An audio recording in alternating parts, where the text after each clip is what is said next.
السلام عليكم ورحمة الله وبركاته. لما أصحابتي تنجعل وادن سلامي وصاحبكينا مهد بشار إبراهيم وكما قديرا مهتم وينه halka aad igala socotaan waa Qaarami Media. fadlan haddaad nagu cusub tahay oo markaa kugu horeysataan soo booqato subscribe noo saar si aad noola socotaan gambalada ku furo haddii muuqaalkeena aad ka heshay like noo saar si asxaab badan u gaaran share u dheh dhammaantiin waa mahadsantiin asxaabtiina jecla maanta halkan waxaan rabaa inaan kusoo baahiyo shaxdeeni maalinlaha ay taan maalin walba halkan kusoo baahini jirnay maanta ay tahay maalin isliin ah taariikhdu ay ku beegan tahay taariikh 10 bishii ay tahay bishii koowaad sanadkuna uu yahay 2022 marka maanta waxaan rabaa halkan inaan kusoo baahiyo shaxdeeni maalinlaha ay taan maalin walba halkan kusoo baahin jirnay intaan shaxda soo baahin ka hor waxaan idin ogeysiinayaa shaxdeeni shalay toole aan soo dhigaynay iskeedu waa 1.5 ka way guuleysatay hambalyo in leeyahay cid alla cibdi saaratay oo taladeedii shalay toole aan soo jeedinay raacday waan idin kaga mahadcelinayaa qof walba oo taladeeda qaaday marka maanta halkan waxaan rabaa sidoo kale inaan idin kaga digo oo mar walbana idin sheego inaad ka faa'iideysataan shaxaha halkan aan soo gelinayo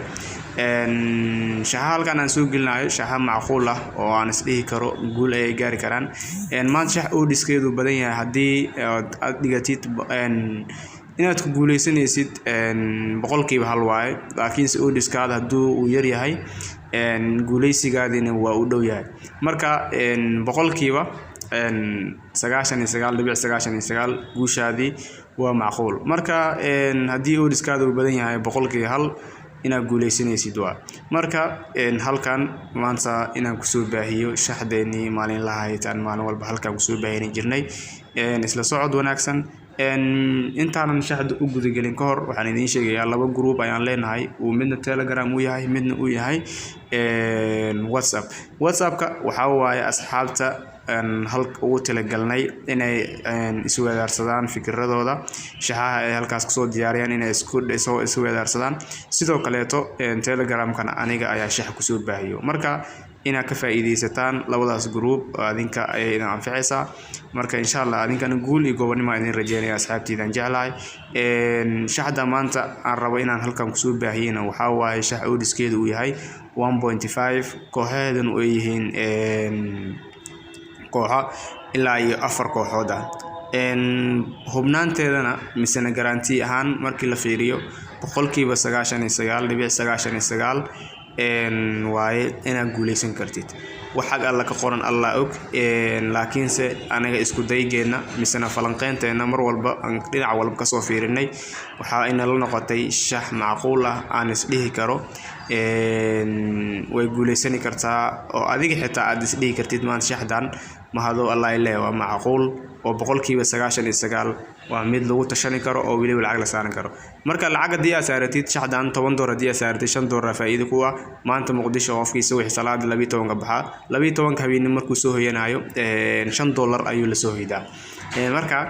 waa qof maalintii oo dhan uu shaqeynaayo adigoo $10 saartay 10kaadii $5 ku faa'iido marka maalin walba account-kaada hadii uu senti uu ku kordho waxa mar walba ku jirta faa'iido laakiin hadii uu senti uu ka nasqaamo waxa ku jirta khasaaro marka khasaaradii faa'iidada midka dooranaysid aday ku taala sidoo kale halkan waxaan ka mamnuucnay inaan shax badan aan halkan soo baahino marka mar walba shax oo diska uu yahay 1.5 1.8 1.6 1.9 2 odis marka uu badato insha Allah marka adinkana waad arki doontaan waana ka faa'iideysan doontaan shaxaha halkan aan kusoo baahiyo mar walbana guusheeda macquul ay noqon doontaa marka mar walba guuleysan leeyahay asxaabteyda maadaama aad tihiin walaalahayga mar walbana aan jecelahay inaad guuleysataan sida adinka ii jeceshiin inaan u guuleysto ayaan adinkan garabkiin wahay marka sidaan garabkiin u ahay garabkayga la noqdo muuqaalkan share halo dhaho qof walba oo asxaabtaada oo khasaaro badan ay dishay asana ka faa'iideysto waa mahadsantiin dhammaantiin adinkana guul iyo gobonimo idin rajeynaya marka shaxda halkan aan rabo aan kusoo baahiyana waxa waaye oo diskeeda hore aan kugu soo sheegay waa 1.5 waatana shaxda Senegal oo badan iyo bareeja ah Espanyol oo badan iyo bareeja ah Juventus oo ayadana badan iyo bareeja Brazil 0 under 20 ga ciyaareyso Utrecht iyo Ajax oo qaybta labaad ah ayagana oo 2 gool iyo wax ka badan ayaan ka sugeynaa marka Senegal oo badan iyo bareeja ah Espanyol badan iyo bareeja Juventus badan iyo bareeja iyo kuwan oo over 1.5 2 gool iyo wax ka badan marka shaxdan as dhigi kartaa macquul 90% sida adinka u jeedaan kooxo macquul ah iyo wax walba macquul ah ayaan halka marka idin kugu soo baahiyay marka inaad ka faa'iideysataan adinka inaan anfacaysa marka qof alla qofkii rabo inuu guuleysto shaxdan ha ka faa'iideysto ayaan leeyahay sidaas aan kula talinayaa shaxdan marka waxaan rabaa koodkeeda ayaan idin siinayaa adinkan inaad ka faa'iideysataan koodka bacdul kood marka idin siiyo koodka sida loo gashto aqaantiin koodkaas gashta qof alla qofkii lacag ugu jirto hadii $20 ay kugu jirto $1 saaro marka insha Allah koodka idin siinaya koodkan waxa waaye 8UMF fadlan marka aad nagu cusub tahay oo marka ugu horeysa taan soo booqato subscribe noo saar si aad noola socotaan gambalka furo hadii muuqaalkeena aad ka heshay like noo saar si asxaabadu u gaarno share u dheh dhamaantiin waa maasantiin asxaabtayda insha Allah guul iyo gobonimo idin rajaynaa guuleysta idin leeyahay anagoo faraxsan ayaa inoo balana haduu alla idmo insha Allah